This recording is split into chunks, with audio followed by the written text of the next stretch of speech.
All right, very happy to welcome back into studio my good friend from First Response Security, the president. It's Ken Guffey who's back in studio. We got a lot of good things to talk about today, but thanks for coming by. It's good to see you. Yeah, good to see you, Chad. How's your week coming? You can't complain, especially with weather like we've been having. Yeah, it's nice, man. I love the sunshine. I love the warmth, and we're getting some of it in early May, which is really nice. And I know you like to work out indoors, but what are your favorite like outdoor activities? Really, projects. Yeah, projects. It's funny. This weekend, I ended up having to replace a fence post, and in the middle of a fence, it wasn't like it was easy. One on the end, but it had a rotten fence post, and so had to literally deadlift a big old slab of concrete out of the ground. So, not fun. That's a lot of work. What do you use to break up the concrete to get it out of the ground?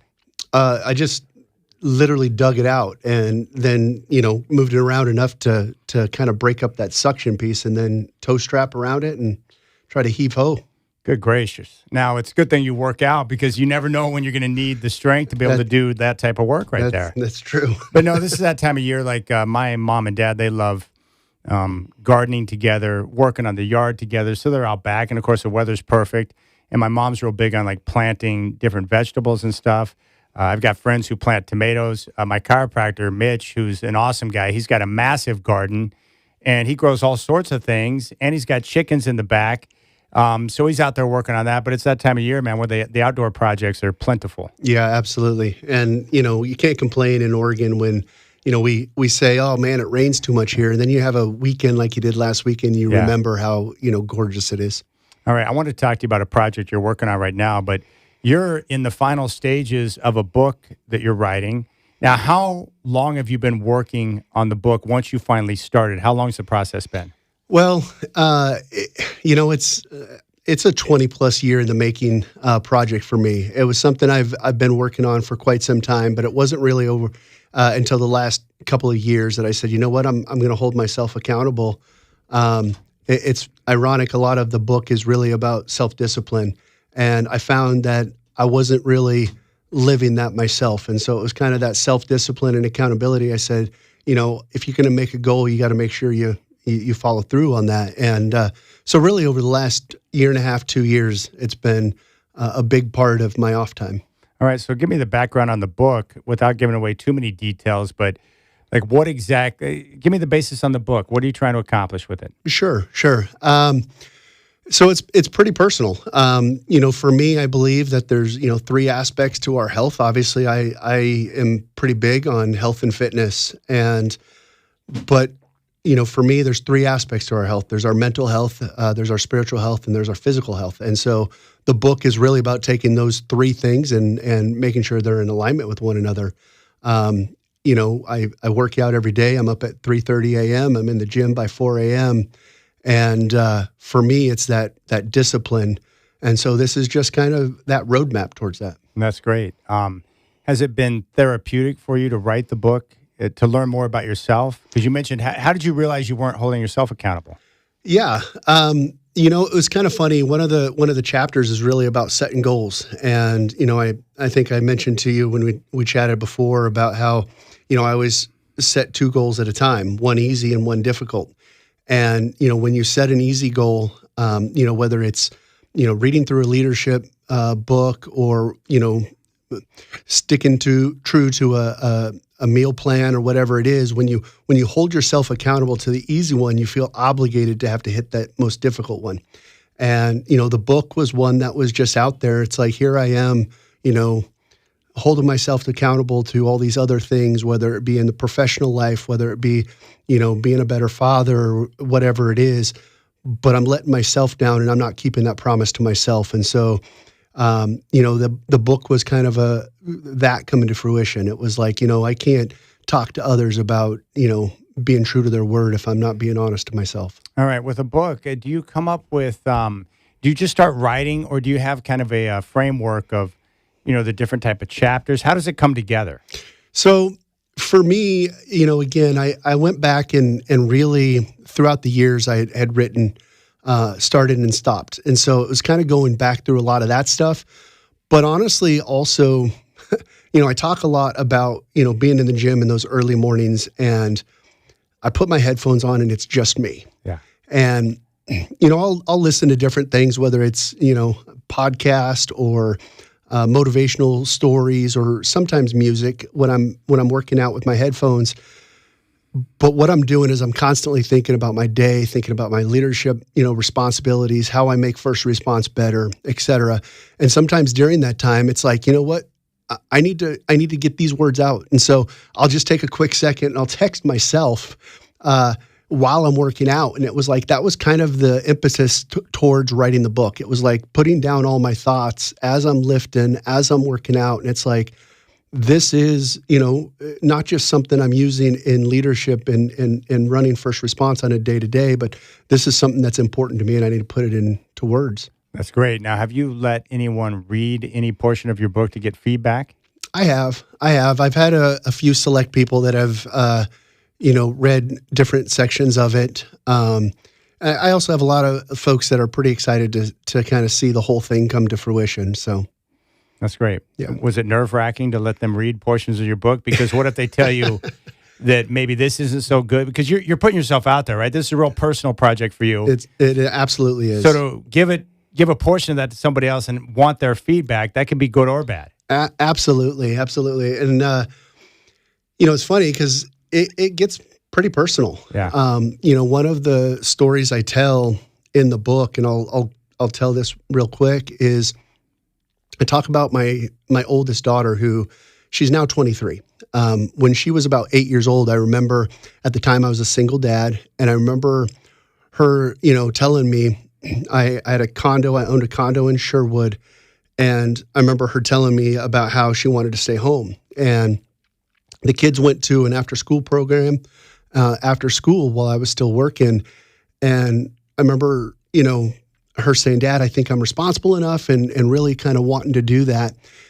And so I allowed her to stay while her younger two siblings, my son and my youngest daughter, ended up going to the after-school program. I picked them up after work. I go home. She was so excited and wanted to prove to me that she was responsible, that not only did she have all her homework done, she actually had vacuumed the floor. And me, being the type of, person I am, I remember coming home and she was so excited. And the one thing that was out of place, because everything was perfect, and there was one little leaf in the middle of the floor that her younger sibling had come in off of their shoes. And I remember focusing on that leaf, and I said, "Oh man, this is so perfect, except for this one little leaf." And it crushed her. And I remember how bad I felt, because here I am focused on the wrong thing. For her, it was about, all of the hard work and effort she put in. And so this book gets pretty personal, and talking a lot about that, and, how to overcome those things, and being driven, obviously the way I am, but making sure you're driven for the right reasons and the right things. That's great. So how much longer will the process be until the book is published? So the goal is to have it out towards July. Or at least the end of July. So, do you have a final title for the book yet? I do. Book and a journal. It's a workout and kind of a journal that goes along with the book, and it's called Fortify. Nice. The whole concept is about fortifying yourself for the world and for hard things. That's great. Well, I'm excited to see it. Thank you. That's been a long time coming. Absolutely. Was there someone along the way that encouraged you, or was it just through you saying, "Hey, I'm going to hold myself accountable"? Or did you have people saying, like, "You really need to get this project done"? No, it was actually my fiance, Julie, who really kind of encouraged me when I mentioned it to her. She's like, I don't know why you're not doing it. So, it was her encouragement. It was also my kids, my family, really kind of pushing me towards that. That's awesome. Yeah. That's great. I can't imagine that, though. Like writing, how many words you say is like 35,000? Yep. Like, I think the most I wrote in college was like 12 pages, or I think I did one that was maybe 15,000 words, but 35, like that's a lot. And there's a lot of editing and going through it, right? Revisions. Yeah. And I mean, and the things that you go through when you're, going into publishing, like even, what the back cover is going to look like, what the words on the, inside cover is going to look like, what font it is. And I'm, things that I put it all onto, paper. I don't care about the rest of it, but it does matter. That's great. We're talking with Ken Guffey. He is the president of First Response Security, which is a company that has been locally owned since 1989. I wanted to ask you about something that you and I were talking about the other day, but APU, for people like me that don't live in your world, what exactly is APU and why are you so excited about it right now? So APU stands for an Autonomous Patrol Unit. This is literally the future. What it is basically you could think of it as a roving camera. This thing is 100% autonomous. You set the programming of the patrols that you want it to do. This thing goes out and it starts doing those patrols. When it needs to, it comes back to its charger and gets fully charged and then starts working again. What's so great about this for the right client, think of that golf course, think of a distribution center, think of logistics center, think of, wide open areas where you want somebody to be patrolling. This thing is 24/7, 365. It is always active, even when it needs to go back to the charger. It's fully functional. This thing is roaming, sending alerts. When it actually sees something, it sends that alert to our operators, and it's our officers that are able to respond. So the ROI for a client, when you look at comparative to, a standing security officer, it could be 50% less than what a security officer is in the right situation. Now, I will say this, right? Our goal is obviously we have a lot of on-site officers. We have a lot of patrol units. It's not to replace somebody. It's to have another tool in the tool belt when it makes sense for that client. Yeah, because not all situations would require a human being at all times, 24/7, right? Exactly. In those situations where maybe, again, maybe it's a financial burden for the client, or maybe it just like, hey, we don't need a person standing here, standing post, or maybe it's a situation where, hey, we don't have a restroom for someone. So, being standing post doesn't actually make sense. It's not advantageous for the officer. You don't want somebody sitting in a vehicle. It's 90 plus degrees, temperature.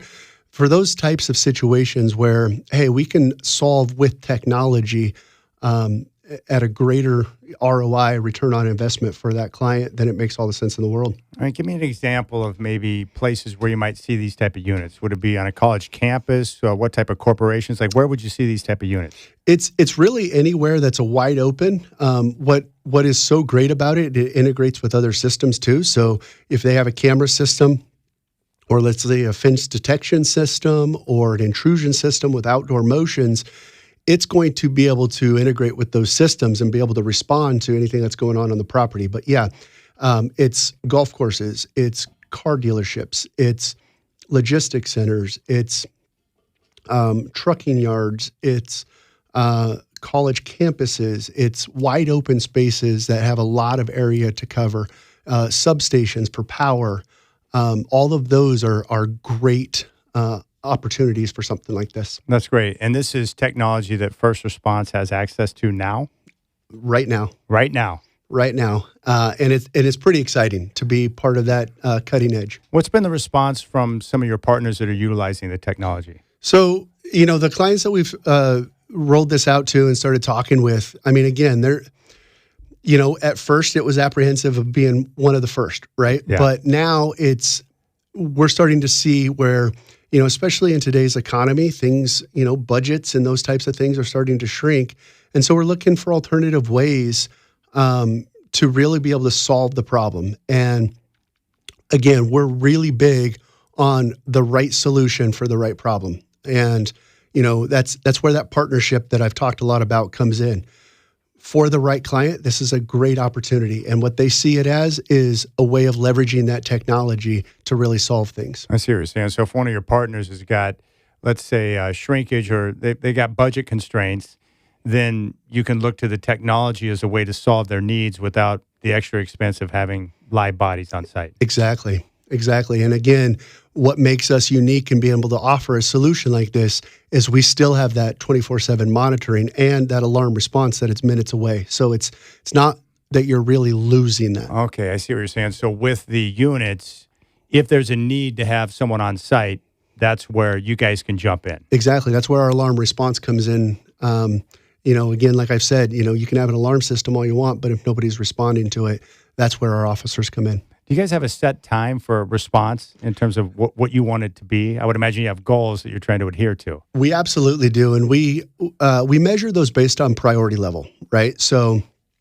a priority 1, so let's say that alarm comes in, an interior alarm that comes in on a system where no perimeter has been, penetrated, then obviously we're going to handle that different. Yeah. Right. There might be a situation, and I joke about this, but it's reality. We might have a situation where, let's take a building like this. You have a particular floor, and an interior motion goes off. Well, then an alarm response comes in. The officer gets here, gets all the way up, to, the 3rd floor, et cetera, and then finds out that somebody let balloons go because tomorrow is somebody's birthday. Yeah. Right. And it's pretty easy to be able to see that no perimeter was actually, disturbed. It was an interior motion. That's going to have a different alarm type than, let's say that now there's more than one motion. So now you're pretty, sure that something's actually going on. Our alarm response goal on a priority 1 is 15 minutes or less. So those are the types where now the one thing obviously we can't control is the traffic. Yeah.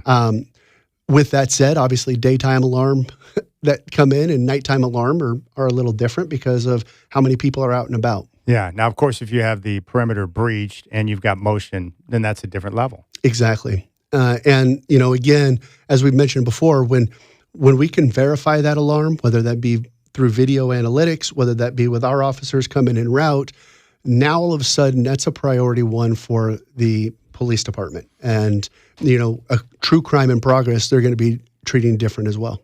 Well, what's been the response from, with first response security? I would imagine, because you mentioned the car lots, obviously they got a lot of inventory on a car lot, right? Yeah. You're trying to protect your goods. Lumber yards have, goods that are, not kept under lock and key, right? Yep. So I would imagine, what's been the response from companies like that are protecting their goods that are exposed? Yeah, I mean, it's like any company in today's day and age, when you have assets that are outside and unsecured, then you have a lot of money that you run the risk of, property damage, catalytic converters, gasket and siphon, you name it.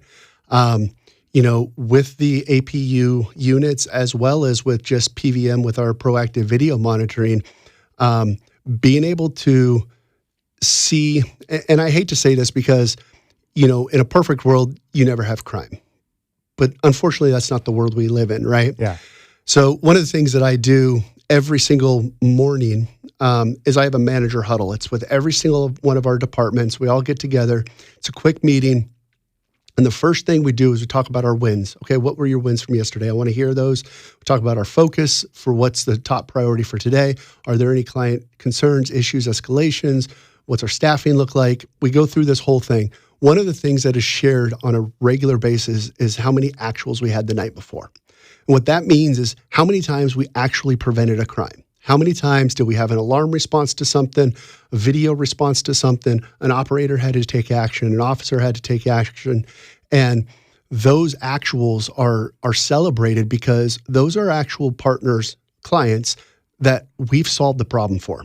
That is a daily occurrence of the things that happened the night before. So being able to see that, again, in a perfect world, you never have any, but because of the day and age we live in, being able to celebrate those as wins because we just saved a client tens of thousands of dollars worth of damage, or their vehicles getting broken into or whatever the case is, those are worth celebrating for a company like us. Do you guys ever have nights where things are calm, or is there usually a call or an alert or something that goes off every night? I mean, if there's a night that's calm, you kind of question what don't I know? Yeah, I don't know that we have too many nights that are super calm. Yeah, and that's unfortunate because it speaks to the crime. I would prefer that we live in a society where there's no crime, but that's just not the case. It's right? not the case. Oh my goodness! And of course, your background as former law enforcement too. You're well aware of some of the chaos that takes place from time to time. I always say nothing good happens after about 10 o'clock at night. I've been trying to communicate that to my daughter. After midnight, nothing good goes down, right? That is very true. I've always wondered this, too, with your time in law enforcement. Does it change the way that you look at humanity? Um, no, I don't think it does. I don't think it does. I think that, inherently, you know, people are good people. Yeah. They're just sometimes misguided. Yeah. I would say it that way. So you find yourself in a position where it's like you wanted to help the souls that were struggling at the time or made mistakes. Yeah. I always say, and this is, kind of something about me is I always love a comeback story, right? Yeah. Um, I mean, no pun intended, but I guess that's what it's like to be a Blazer fan, right? Yeah. Yeah. We need a comeback story. Yeah. No, I always love a comeback story. So I always say, even to my kids, I say, you're not a representative of the decisions or the mistakes you made. You are a representative of what you do after making those mistakes. Okay. Um, and I truly believe that. We all make mistakes in life, and it's what you learn from those mistakes that, dictate who you are and what your character is. No question about it. All right. Let's go ahead and step aside. More with Ken. We'll close out the show with him. Ken Guffey, president of First Response Security, hanging out in studio. His new book is going to be available, it looks like maybe in July. How hard was it to find a publisher? Um, you know, That's a process, it was a too. process. Yeah. It was a process in trying to figure out self-publishing versus a publisher. Like there's pros and cons both ways. So it was a process. All right, cool. We'll keep things rolling here. You got the Rip City Drive on your home of the Blazers, Rip City Radio 620.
All right, King Guffey, my good friend from First Response Security's hanging out with me in studio.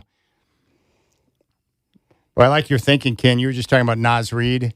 We would love to see him in a Trailblazer uniform. He's just one of those guys where he's not 100%. That's why I brought it up. I think that he's one of those guys that's right on the cusp of 100%. That's why I brought it up. I think that he's one of those guys that's right on the cusp of, much like Denny was when he came to Portland. Everybody's like, well, I know who he is and he's a great player.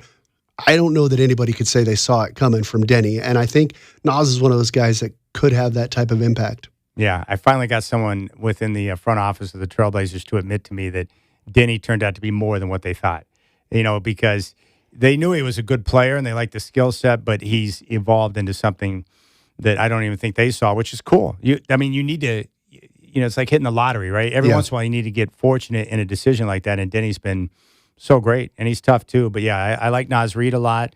Kevin Durant could be on his way out. Maybe there's a reunion, here in Portland where he should have been to begin with, unfortunately. But a lot of people wonder if Kevin Durant would refuse a deal to come to Portland because they didn't draft him. But from what I've been told, the no matter what a team says now, they all would have done the same thing Portland did if they had the number one pick. They would have taken Greg Oden. I agree, and maybe I'm an outlier when I say this, but I still think Greg Oden was the right decision at that time. And it's kind of funny. You look at Roy, Aldridge, and Oden when they were all three healthy. Yeah. Small sample size, but dominant. It was dominant when those three were healthy at the same time. That was a window of opportunity. Great things would have happened had they stayed healthy, unfortunately. Yeah. And who would have thought that LaMarcus, turned out to be the long-standing of the three, right? Yeah. And had a very productive career. Brandon Roy obviously is a beloved Blazer for many reasons, but yeah, Absolutely. I wish that could have worked out differently. But I love watching Minnesota play. That was a fun game last night. They're tough. I can't believe the Ants already back on the floor after that hyperextension.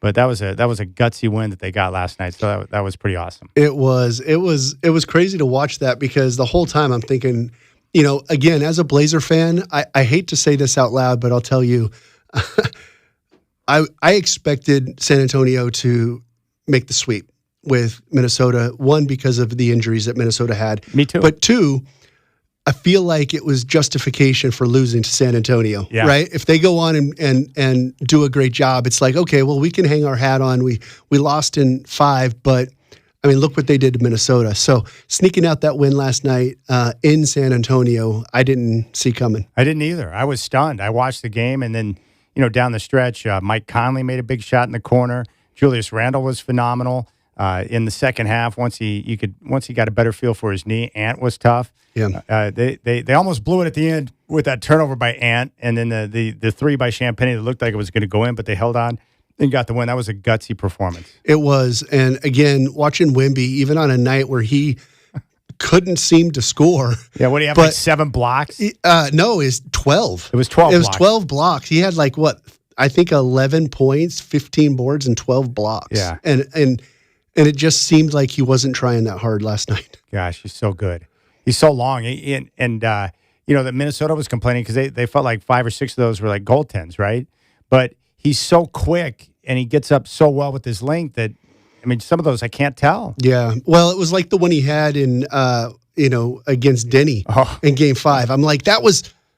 No, actually, it wasn't. It wasn't a goaltend. But, you watch it and you're like, there's no way he actually got that on the way up. Gosh. That one on Denny looked like it was spiking a volleyball. Yeah.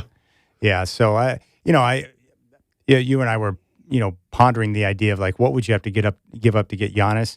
I don't know exactly what the package is, but I know it's a lot. Yeah. It would be a steep price for a player of that value.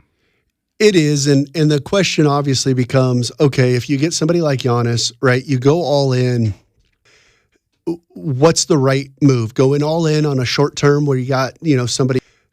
What's the right move? Going all in on a short term where you got, somebody for, 1 to 3 years and you try to make a short window, or do you keep the assets you have and say, okay, well, our goal is actually to keep improving and really within the next 5 years having a longer window? No question. All right, First Response Security. It's the Northwest's only complete security solution in a category of one because everyone else falls short. You can check them out online at fr-inc.com or call 503-207-5300. He is the president of First Response Security. King Guffey in studio. Thanks for hanging out, buddy. I appreciate it.